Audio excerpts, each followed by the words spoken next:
प्रणाम देशवासियों। मेरा नाम है आदित्य पारीक और मैं आप सभी का स्वागत करता हूं आपके और मेरे YouTube channel daily knowledge giver पर। दोस्तों, इस चैनल के ऊपर जैसा कि आपको इतना शानदार कंटेंट मिल रहा है, तो बदले में मैं भी आपसे कुछ चाहता हूं। मैं आपसे सिर्फ दो चीज़ें चाहता हूं। सबसे पहला काम तो आप ये करें कि अभी तक अगर आपने हमारे चैनल को सब्सक्राइब नहीं किया है, अपना प्यार अगर हमें नहीं दिया है, तो प्लीज़ जाके सब्सक्राइब करें। दूसरा काम आप ये करें कि आप सोशल मीडिया प्लेटफॉर्म्स पर अगर हैं, इंस्टाग्राम के ऊपर, फेसबुक के ऊपर, व्हाट्सएप के ऊपर, तो प्लीज़ इस वीडियो को वहाँ पर भी शेयर करें। ये दो बातें मैं आपसे ज़रूर चाहूँगा। दोस्तों, आप देख सकते हैं कंटेंट का लेवल दिन बर दिन और अच्छा होता जा रहा है। अभी मैंने फंडामेंटल राइट्स के ऊपर वीडियो बनाई थी, आई होप कि आपने वॉच करी होगी। इससे पहले भी मैंने एक और नए टॉपिक के ऊपर वीडियो बनाई थी, वो भी आपने देखी होगी। इससे पहले मैंने रिवर एंड लेक्स के ऊपर वीडियो बनाई थी, वो भी आपने वॉच करी होगी। तो आप देख सकते हैं दोस्तों कि कंटेंट का लेवल जो है दिन बर दिन और अच्छा होता जा रहा है, इंक्रीज़ होता जा रहा है। लेकिन मैं देख रहा हूँ कि आप कमेंट बॉक्स में कुछ भी सजेशन ही नहीं दे रहे हैं। तो प्लीज़ थोड़ा इन्वॉल्व होइए, कोऑपरेट कीजिए, मिलिए, बात करिए, तब एक मुझे अच्छा लगेगा। सो देखिए, वीडियो शुरू करने से पहले मैं कुछ स्पेशलिटीज़ बता देता हूँ मेरी क्लास की। यहाँ पर आपको टॉप करंट अफेयर्स दिए जाएंगे इन जस्ट फ्यू मिनट्स, यानी कुछ ही मिनटों के अंदर, कुछ ही पलों के अंदर, कुछ ही समय के अंदर आप पूरे दिन भर की इन्फॉर्मेशन जान जाएंगे। दूसरी बात, डेली अपन इम्पोर्टेंट पर्सनैलिटी का भी डिस्कशन करते हैं, जो कि आपका यूपीएससी का पार्ट है। इसके बाद दोस्तों डेली अपन इम्पोर्टेंट प्लेसेस का डिस्कशन करते हैं। यूपीएससी पीवाईक्यू यानी प्रीवियस ईयर क्वेश्चन मैं आपके सामने लेकर आता हूँ, प्रीलिम्स का भी और मेंस का भी। इसके बाद दोस्तों डेली जो वोकेबुलरी के वर्ड्स हो सकते हैं वो मैं आपके साथ डिस्कस करता हूँ। मेरी क्लास बाइलिंगुअल रहती है, यानी हिंदी और इंग्लिश दोनों ही फॉर्मेट के अंदर आपको एक्सप्लेनेशन दिया जाता है। सी सेट का एक प्रैक्टिस क्वेश्चन अपन देखते हैं, यूपीएससी का मेंस क्वेश्चन देखते हैं, and last but not the least, अंत में जाते जाते जो भी वन लाइनर फैक्ट्स बन सकते हैं important prelims point of view से, वो भी मैं आपके साथ डिस्कस करता हूँ। तो आई होप कि इतनी सारी इन्फॉर्मेशन देखने के बाद मैंने जो आपको दो काम बताए हैं, पहला चैनल को सब्सक्राइब करना, दूसरा अपने सोशल मीडिया प्लेटफॉर्म के अंदर स्प्रेड करना, आई होप कि आप वो करेंगे। तो चलिए शुरू करते हैं आज की क्लास। दोस्तों, सबसे पहला क्वेश्चन और सबसे पहला वेरी वेरी इंपॉर्टेंट क्वेश्चन आपकी स्क्रीन के ऊपर, 2022 फीफा विश्व कप की मेज़बानी किसके द्वारा की गई है? 2022 FIFA world cup is hosted by. तो दोस्तों 2022 का जो फीफा वर्ल्ड कप है वो होने वाला है कतर के अंदर। यहाँ पर आप जो ट्रॉफी देख रहे हैं ये है दोस्तों फीफा वर्ल्ड कप की ट्रॉफी। अगला क्वेश्चन, संयुक्त राष्ट्र विश्व जनसंख्या संभावना 2022 रिपोर्ट के अनुसार भारत किस वर्ष विश्व का सर्वाधिक जनसंख्या वाला देश बनने जा रहा है? According to the United Nations World Population Prospect 2022 report, in which year India is going to become the world's most populous country। तो दोस्तों यूएन की भी रिपोर्ट आई है और उसने बोला है कि 2023 तक इंडिया जो है वो पूरे के पूरे दुनिया की सबसे ज़्यादा पॉपुलस कंट्री बन जाएगा। यानी कि इंडिया जो है वो चाइना को भी साइडलाइन कर देगा और इंडिया जो है पहले पायदान पर आ जाएगा सबसे ज़्यादा जनसंख्या के साथ। इस तस्वीर में आप देख सकते हैं 1804 के अंदर अपने पूरे वर्ल्ड की पॉपुलेशन 1 बिलियन थी और बढ़ते बढ़ते बढ़ते बढ़ते आज 2022 के अंदर ये पहुंच चुकी है 8 billion, 8 billion population. Next question, ये भी दोस्तों वेरी वेरी इंपॉर्टेंट क्वेश्चन है आज की क्लास का। भारत के अंतर्राष्ट्रीय फिल्म महोत्सव के 53वें संस्करण में सत्यजीत रे लाइफ टाइम अचीवमेंट पुरस्कार किसे दिया जाएगा? Who will be given the Satyajit Ray Lifetime Achievement Award at the 53rd edition of the International Film Festival of India? मैं आपके लिए आसान शब्दों के अंदर लेमैन की लैंग्वेज में बता देता हूँ। सवाल ये बोल रहा है कि जो 53rd इंटरनेशनल फिल्म फेस्टिवल होगा इसके अंदर सत्यजीत रे अवार्ड किसको मिलेगा? तो ये मिलेगा दोस्तों कार्लोस सोरा जी को। यहाँ पर आप इनकी इमेज भी देख रहे हैं। ये बेसिकली एक स्पेनिश डायरेक्टर है, स्पेन के डायरेक्टर है और बहुत शानदार फोटोग्राफर भी है। तो कार्लोस सोराजी को ही जो है 53rd सत्यजीत रे लाइफ टाइम अचीवमेंट अवार्ड मिलने वाला है। अगला क्वेश्चन, हाल ही में भारतीय रिजर्व बैंक के केंद्रीय बोर्ड के निदेशक के रूप में किसे नियुक्त किया गया है? Who has been appointed as a director of the Central Board of Reserve Bank of India recently? तो इसका राइट आंसर है दोस्तों विवेक जोशी जी। आरबीआई के बारे में बात करूं तो आरबीआई जो है इस्टेब्लिश हुआ था 1935 1 अप्रैल को। आरबीआई जो है एक एक्ट के द्वारा इस्टेब्लिश हुआ था जिसका नाम है RBI act 1934।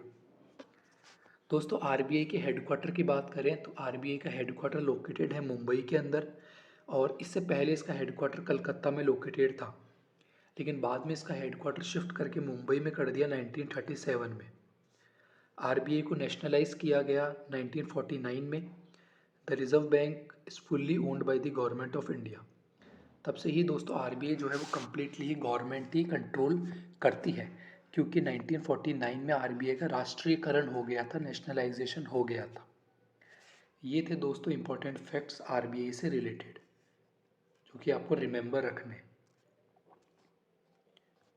Next question, Bharat और किस देश ने डिजिटल साझेदारी में सहयोग करने पर सहमति व्यक्त की है? India and which country have agreed to cooperate in digital partnership? तो इंडिया और फिनलैंड दोस्तों इसका राइट आंसर हो जाएगा। हाल ही में ही इंडिया और फिनलैंड ने कोऑपरेट किया है कि हम डिजिटल पार्टनरशिप के अंदर और बहुत सारे काम करेंगे। यहाँ पर आप देख सकते हैं दोस्तों ये जो है मैप, ये मैप है बेसिकली फिनलैंड का। और फिनलैंड और स्वीडन और यूक्रेन, ये 3 देश ऐसे हैं दोस्तों, यूक्रेन, स्वीडन और फिनलैंड, जो कि तड़प रहे हैं नाटो के अंदर जाने के लिए, लेकिन इन सबको रोक रहा है रशिया। अगला क्वेश्चन, आर्टेमिस मिशन किस देश द्वारा शुरू किया गया है? Artemis mission launched by which country? तो ये जो आर्टेमिस मिशन है दोस्तों ये एक मून का मिशन है और इसको लॉन्च किया गया है यूएसए के नासा के द्वारा। आर्टेमिस की बात करें तो Artemis officially Artemis 1 is an ongoing uncrewed mission है दोस्तों ये, यानी कि इसमें कोई भी क्रू नहीं जाएगा, कोई भी इंसान इसमें नहीं जाने वाला है। मून मिशन है, मैंने आपको पहले ही बता दिया। The first space flight in NASA's Artemis programme, it is the first integrated flight test of the Orion spacecraft and space launch system rocket. तो मोटा मोटा आपको ध्यान क्या रखना है, ये ध्यान रखना है कि आर्टेमिस 1 मिशन किस कंट्री का है, यूएसए का है, किस स्पेस एजेंसी ने लॉन्च किया है, नासा ने लॉन्च किया है, और कहाँ का है, तो मून का है। अगला क्वेश्चन, भारत का पहला निजी रॉकेट कहाँ लॉन्च किया गया है? Where was India's first private rocket launched? तो दोस्तों ऐसा पहली बार हुआ है जब किसी प्राइवेट कंपनी ने इंडिया का प्राइवेट रॉकेट लॉन्च किया है, और वो लॉन्च किया है दोस्तों आंध्र प्रदेश से, और उस रॉकेट का जो नाम है वो है Vikram S. Vikram S basically Vikram Sarabhai ji के नाम पर रखा गया है, विक्रम एस। तो दोस्तों ये इसका जो नाम रखा गया है वो रखा गया है विक्रम एस, विक्रम साराभाई जी के नाम पर इसका नाम विक्रम एस रखा गया है। India's first privately developed rocket है ये, और ये श्रीहरिकोटा से इसने उड़ान भरी, और ये सब बातें हैं दोस्तों ध्यान रखिएगा आप, इम्पोर्टेंट है, साइंस एंड टेक से आप इसको रिलेट कर सकते हैं यूपीएससी के अंदर। अगला क्वेश्चन, उत्तराखंड उच्च न्यायालय को नैनीताल से कहाँ स्थानांतरित किया जाएगा? Where will the Uttarakhand high court be shifted from Nainital? तो नैनीताल से दोस्तों हाई कोर्ट उत्तराखंड का शिफ्ट होने वाला है हल्द्वानी के पास। यहाँ पर आप तस्वीर में ये है दोस्तों उत्तराखंड का हाई कोर्ट। अगला क्वेश्चन, किस राज्य में अंतर्राष्ट्रीय गीता महोत्सव का आयोजन किया जाएगा? In which state the international Gita Mahotsav will be organised? तो दोस्तों इसका राइट आंसर है ऑप्शन सी, हरियाणा। हरियाणा वो राज्य बनने वाला है जहाँ पर इंटरनेशनल गीता महोत्सव या अंतर्राष्ट्रीय गीता महोत्सव का आयोजन किया जाएगा। अब दोस्तों चर्चा कर लेते हैं पर्सन इन न्यूज़ के बारे में। तो आज के हमारे जो पर्सन इन न्यूज़ है वो है मा ई सुलेम यंग। यहाँ पर आप जिनकी तस्वीर देख रहे हैं यही है दोस्तों सुलेम यंग। ये क्यों चर्चा में है? पहली बात तो ध्यान रखिए, फ्रांस की है। इनको 2022 में एक अवार्ड मिला है। उस अवार्ड का नाम है यूनेस्को मदनजीत सिंह प्राइज़। अब दोस्तों, यूनेस्को मदनजीत सिंह प्राइज़ उनको दिया जाता है for the promotion of tolerance and non violence, यानी कि नॉन वायलेंस, अहिंसा का मैसेज जिसने स्प्रेड करता है उसको यूनेस्को का मदनजीत सिंह प्राइज़ दिया जाता है। तो इनको बेसिकली फ्रांस की जो लेडी है माह ई सुलेम यंग, इनको यूनेस्को की तरफ से 2022 का UNESCO Madanjeet Singh prize award दिया गया है। और ये अवार्ड दोस्तों हर 2 सालों में एक बार दिया जाता है। The award was created based on the ideals of UNESCO's constitution which states that peace it is not to. तो मोटी मोटी बात आपको ध्यान ये रखनी है कि यूनेस्को का मदनजीत सिंह प्राइज़ हाल ही में ही किस लेडी को दिया गया है? तो वो दिया गया है फ्रांस की माह ई सुलेम यंग को। अगला क्वेश्चन दोस्तों, आज की हमारी जो प्लेस इन न्यूज़ है वो है कतर। कतर इसलिए न्यूज़ में है क्योंकि कतर फीफा वर्ल्ड कप 2022 जो होगा वो होगा कतर के अंदर। कतर की कैपिटल है दोहा। कतर की जो करेंसी है वो है रियाल। और कतर के जो प्रेसिडेंट है शेख तामीम बिन हमद अल थानी। यहाँ पर आप जो येलो कलर में देख रहे हैं यही है दोस्तों कतर। और यहाँ पर्शियन गल्फ आपको दिख जाएगा, यहाँ अरेबियन सी है। थोड़ा इस तरफ जाएंगे तो यहाँ अपना महान देश भारत दिख जाएगा आपको। उसके बाद ये सऊदी अरेबिया है दोस्तों, यहाँ कुवैत है, बहरीन है, और ये है कतर। ये रहा कतर। सो ध्यान रखिएगा दोस्तों, बेसिक बेसिक फैक्ट्स हैं, एग्जाम में बहुत बार पूछ लिए जाते हैं। ये है दोस्तों आज का सी सेट का प्रैक्टिस क्वेश्चन। आप इस क्वेश्चन को पढ़िए, एनालाइज करिए और इसका जो भी आंसर हो वो कमेंट बॉक्स में ज़रूर पिन आउट करिए। दोस्तों ये है यूपीएससी का पीवाईक्यू प्रीलिम्स का क्वेश्चन। ये क्वेश्चन यूपीएससी ने पूछ रखा है प्रीलिम्स के पॉइंट ऑफ व्यू से। क्वेश्चन ये बोल रहा है Atal innovation mission is set up under the department of science and tech, ministry of labour and employment, NITI Aayog, ministry of skill development and entrepreneurship. तो क्वेश्चन ये बोल रहा है कि जो अटल इनोवेशन मिशन है वो किसने सेटअप किया है? तो वो सेटअप किया है दोस्तों नीति आयोग ने। ध्यान रखिएगा, बेसिक फैक्चुअल क्वेश्चन है। कई बार एग्जाम में पूछ लिया जाता है कि अटल इनोवेशन मिशन बेसिकली किसने लॉन्च किया है? तो वो लॉन्च किया है नीति आयोग ने। दोस्तों बहुत ही प्यारा क्वेश्चन है यूपीएससी मेंस का आपके सामने। और ये क्वेश्चन जो है ये ऐसे के अंदर पूछा गया है। जो पेपर 4 होता है ऐसे का, उसके अंदर दोस्तों ये क्वेश्चन पूछा गया है। क्वेश्चन बोल रहा है simplicity is the ultimate sophistication. सादगी परम विशेषज्ञता है। एनालाइज करिए। तो ये क्वेश्चन था दोस्तों ऐसे का। आप इस क्वेश्चन को ज़्यादा से ज़्यादा रिसर्च करें और इसका आंसर निकालने की कोशिश करें। ये है दोस्तों आज के हमारे वोकेबुलरी के वर्ड्स। सबसे पहला जो है वो है एंटाइटलमेंट। एंटाइटलमेंट का मतलब होता है किसी भी चीज़ के ऊपर राइट होना, लाइसेंस होना, अधिकार होना। दूसरा हमारा जो वोकेब है दैट इज़ एग्जेजरेट। एग्जेजरेट का मतलब होता है किसी भी चीज़ को बढ़ा चढ़ा कर बोलना, मैग्नीफाई करना, ओवर वैल्यू करना।